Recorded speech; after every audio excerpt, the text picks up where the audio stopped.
नमस्कार दोस्तों, आज की हमारी कहानी है सच्चाई की जीत। एक व्यक्ति की दो पत्नियां थीं। दोनों से एक एक पुत्री पैदा हुई।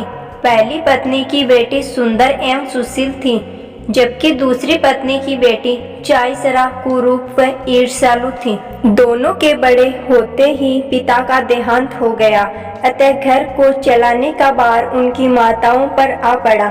लेकिन चाईसरा की माता सैंद्रबी की माता से सोतिया डाल रहती थी।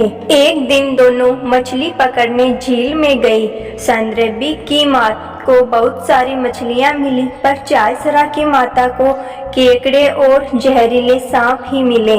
वापस आते समय उन्हें अंजीर का पेड़ मिला। चाईसरा की माँ उस पर चढ़ मीठे फल गिराने लगी। फिर उसने धोखे से तुड़ोल में बंधे जहरीले सांप को सैंद्रबी की माँ के मुंह में गिरा दिया, जिससे वो तड़प तड़प कर मर गई। शव को झील की जलकुंभी में दबा वो वापस घर आ गई। सैंद्रबी माँ की घर वापस की प्रतीक्षा कर रही थी।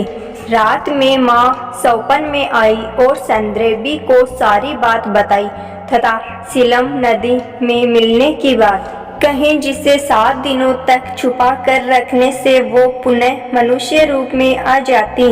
सुबह सैंद्रबी झील पर गई और कछुआ निकाल आई, पर ऐसा करते समय चाईसरा ने उसे देख लिया। चाईसरा कछुए को पकड़कर खाने की जिद करने लगी। सौतेली माँ के कहने व प्रताड़ित करने पर विवश हो सैंद्रबी ने उसे आग पर चढ़ा दिया। धीरे धीरे सैंद्रबी की कछुए रूपी माँ मर गई। वह दाढ़ मारकर रोने लगी। एक दिन जब सैंद्रबी और चाईसरा तालाब में पानी लेने गई, तब उस देश के राजा ने सैंद्रबी को उठा लिया और अपनी रानी बना लिया। चाईसरा और उसकी माँ मन मौज कर रह गए। सैंद्रबी के दिन खुशी से बीतने लगे। उसके एक पुत्र भी हुआ। तब सौतेली माँ ने उसे खाने पर बुलाया। सैंद्रबी खूब गहने कपड़े पहनकर आई, जिससे चाईसरा को ईर्ष्या हुई। उसने उसके गहने कपड़े लिए। वापस मांगने पर उसे चारपाई के नीचे फेंक दिया। सैंद्रबी जैसे ही गहने उठाने नीचे झुकी, दोनों ने मिलकर उस पर खोतला पानी डाल दिया। बेचारी सैंद्रबी वह मर गई थी। अब चाईसरा सैंद्रबी के कपड़े पहनकर राजमहल गई।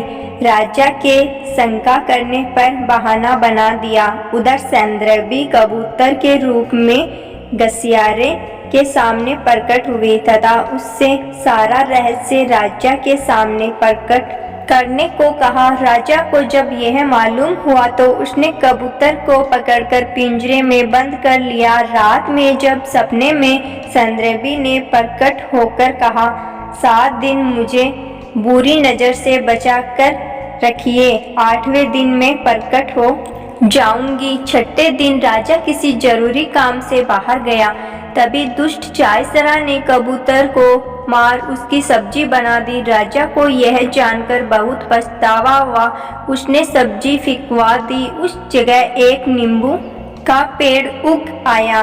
उसमें एक फल लगा। एक दिन फल खाने की इच्छा से गसियारे ने जैसे ही फल तोड़ा, उसी समय राजा का बुलावा आ गया। उसने नींबू को चावल के बर्तन में रख दिया। 7 दिन होने पर सैंद्रबी मानव रूप में प्रकट हुई।